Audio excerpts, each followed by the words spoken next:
Hi everyone. Today we're going to be doing another Gmix short tutorial. Today we're going to be messing with the checkerboard and maybe a little bit of the dice. I don't know yet. There's nothing too special about this checkerboard. I mean, we could probably make some cool stuff and stuff, but in order to keep the tutorial short, I'm going to show you what I normally use these filters for. But if you want to see, I don't know, something else or something, just leave a comment and I will try to leave something else. I just did a couple of quick things here. The checkerboard is pretty self-explanatory as far as the controls and what you can do with it and stuff like that. So let's go ahead and we are going to go ahead and let's see, gonna just go ahead and do a new one, and we'll just go with the standard 640 by 480 and then click OK. Then we are going to go up to filters and then go to Gmix. And we're going to click on the checkerboard, and I'm going to go ahead and reset everything. And so this is how yours will look. And you could do some pretty cool stuff with this. You could change the sizes, the first size. So let's go down by half. Let's do 32. I wonder if they got it. Let me go back. I ain't checked this yet. If we go 64. And then we go divided by, nope, it won't let you. Alright, so we'll just go down to 32. And this is what I normally use this filter for, is to help me make some patterns or something for basically texturing when I'm doing 3D work in Blender. Because I haven't really found, I mean, I'm pretty sure there's probably cool uses and you can use this for image background and stuff like that, but I have been doing a lot of 3D work here lately, so I have been using these filters more for my 3D work, but you could do some pretty cool stuff to go ahead and use this in your background.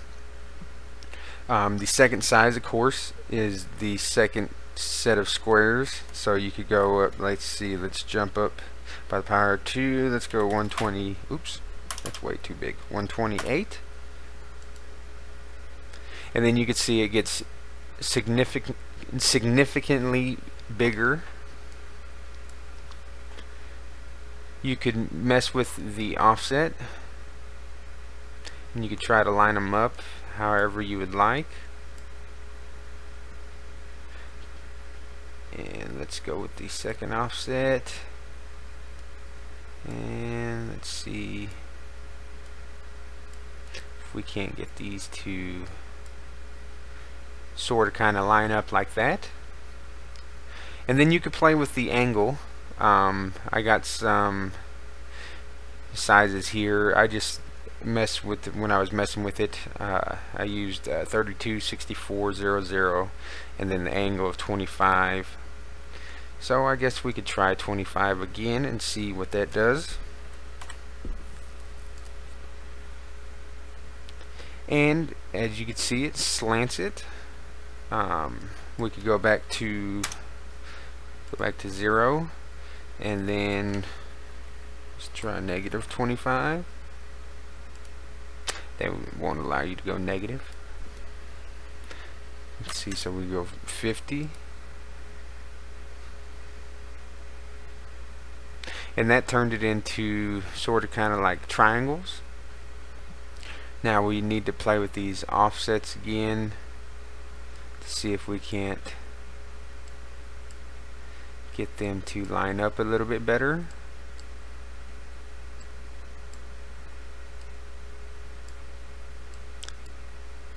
Back this way.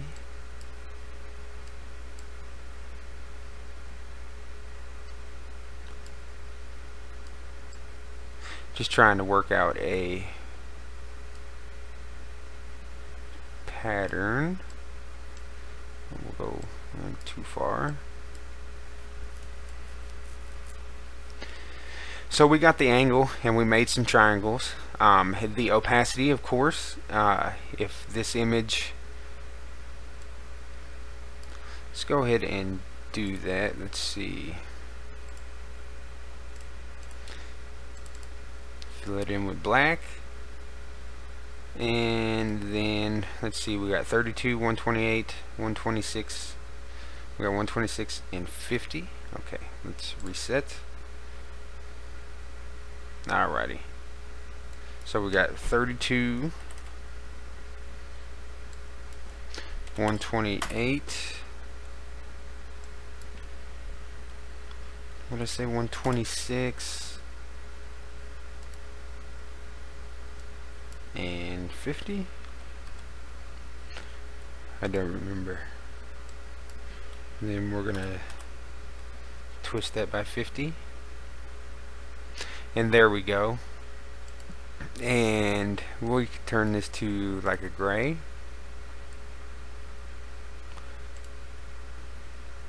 Even a more subtle gray.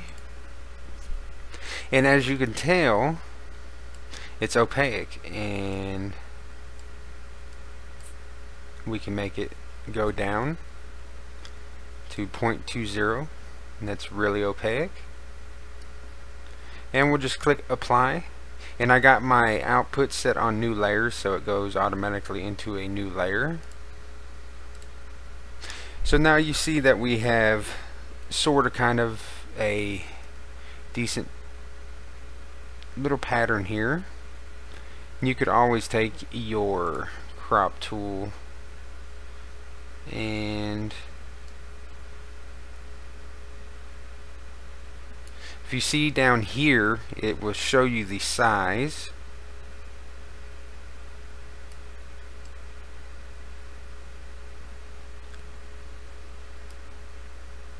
And then we'll just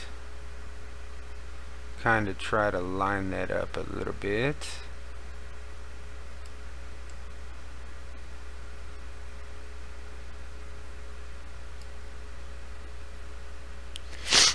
And we could hit enter. So we got a 480 by 480 square, and you could go up to your filters and you could go to map and you could see what Make Seamless does for it. And that did not work. Let's try it before we crop it.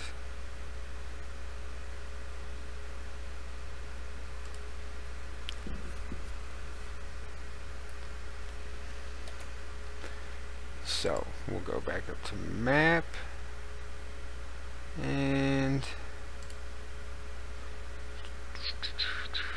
let's go 480 by 480. Uncheck that. Let's go back to 480 and let's see. Tiled it. Let's go back up to filters and then map. Then let's see what it does when it makes seamless. So I don't like that one, but we tiled it and that looks pretty good, and we could work with something on that for a tile. So we're gonna go to file. If you haven't watched my other tutorials, I showed you where I got all of my filters and everything like that.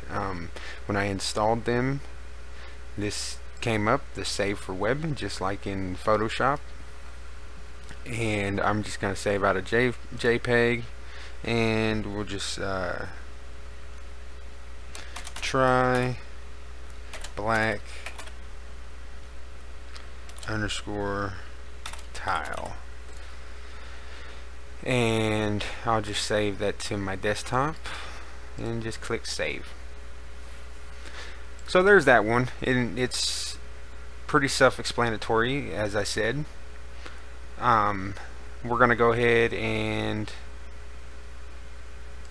we could just go off this. Let's go filters and then go back to Gimp, and we could go back down to the dice,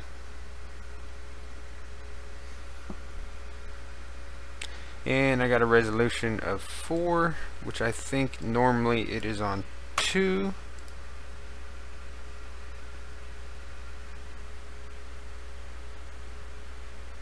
Zoom in here just a little tiny bit.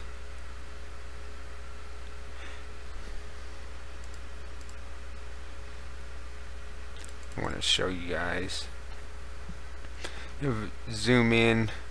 Well, that ain't gonna help at all. But if you do this, you'll see that more dice add up around where these cross at. We could go dice with colored sides, white dice. You can see that better now. And as you can see, they kind of gather up more right here where the triangle areas are.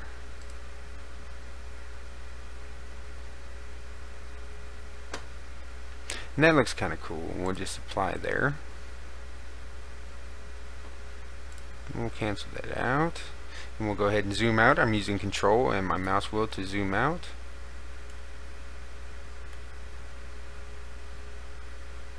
And as you can see, it kind of made a different pattern on here with dice.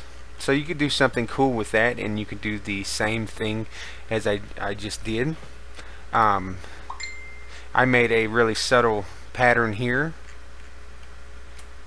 and it's just from, let's just close this one, and let's just go open, let's see, open recent. Alright, and this is just a image that's got some gradients on it. So we'll just go back up to filters, and we'll go to Gimp, and we'll go back to Checkerboard, and we'll go ahead and reset everything.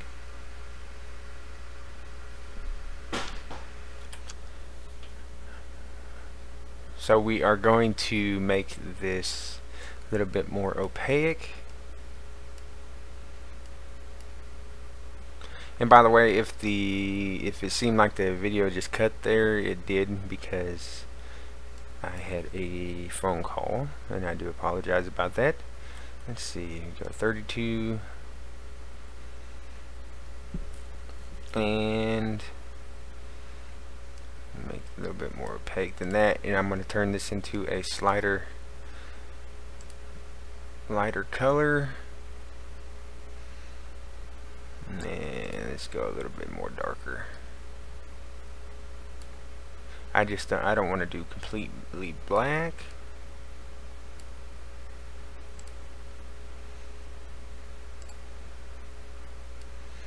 Well, hey, I guess we could always do like a pinkish color, and that's all we're gonna do for that. And we'll just hit apply.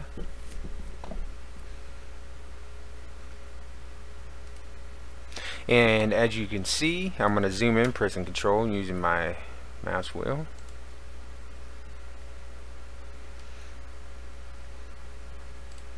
It made a slight pattern on there. And I hope you guys could see that. And this image right here is a super large image. So if you want to make a pattern, like I said, if you just look at the bottom corner down here, it says click or press enter to crop or whatever. As you're moving that, if you could tell, it changes. And you can see the size that you're making the pattern.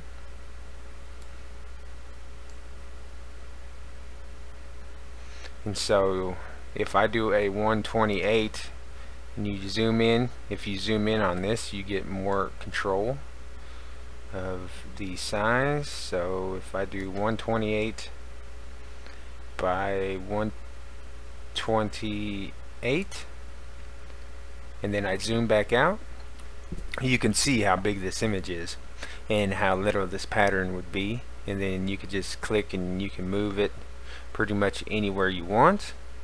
I try to keep my patterns more bigger than that, so we'll do a 512.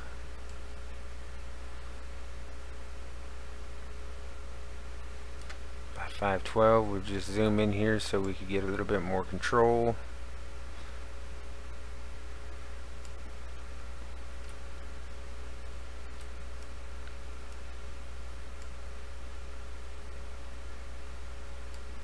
Zoom in a little bit more. A little bit more. There we go. So this is a 512 by 512 little block, and I'm pretty sure everybody does this differently, but you could just find like colors that you'd like, and you just go and you crop it.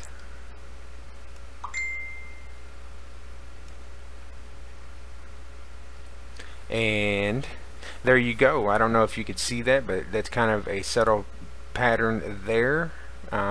If we go to filters and then map and we make seamless, you see that it is a pretty good tiled texture.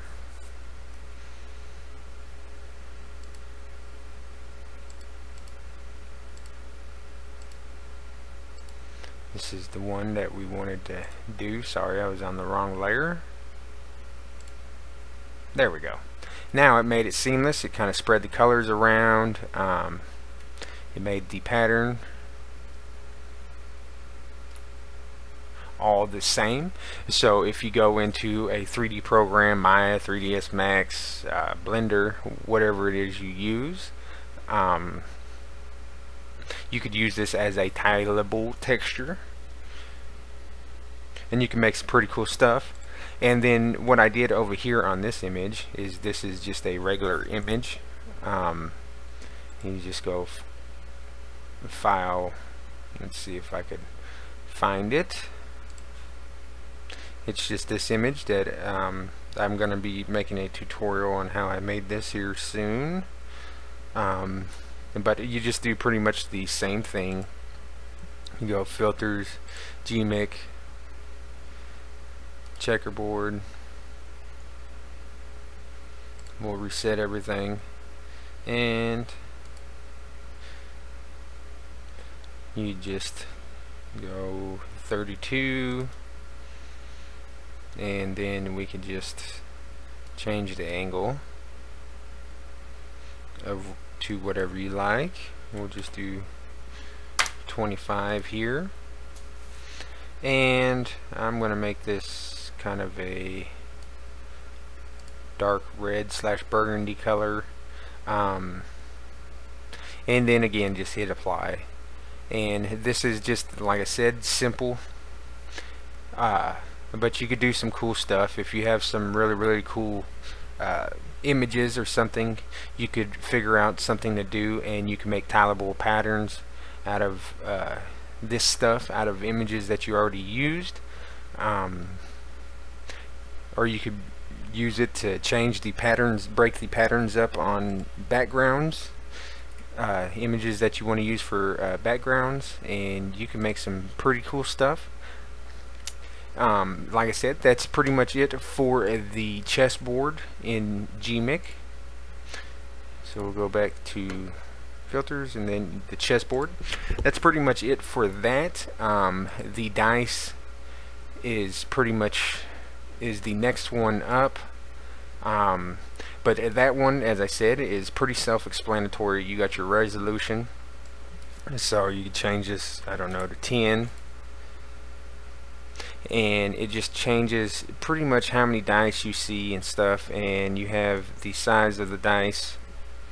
I don't know, let's try 50 and see what that does.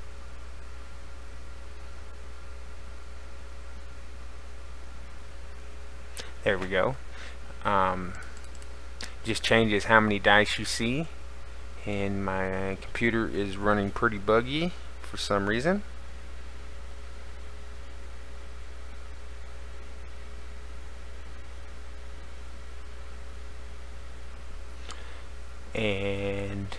So you can see, as when I zoom in, you can see a bunch of dice there.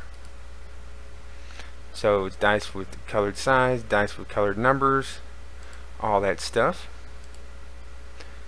And that is pretty much it. So the next one up on the list would be the extract the objects and the grid. And some of these there's not really much to them, so some of these I will probably do, you know, a few examples of a few of the patterns all in one little tutorial type deal. That way we could just knock them out because there's not too much to them. And I will try to, like I said, on most of these I will try to do images and stuff that are pretty cool and that shows you some different ideas. But like on the dice and the chessboard, what I mostly use these for is for making textures, tileable textures, for my 3D art. So I hope this helps. Please like and subscribe, and there will be more tutorials to come. Thank you.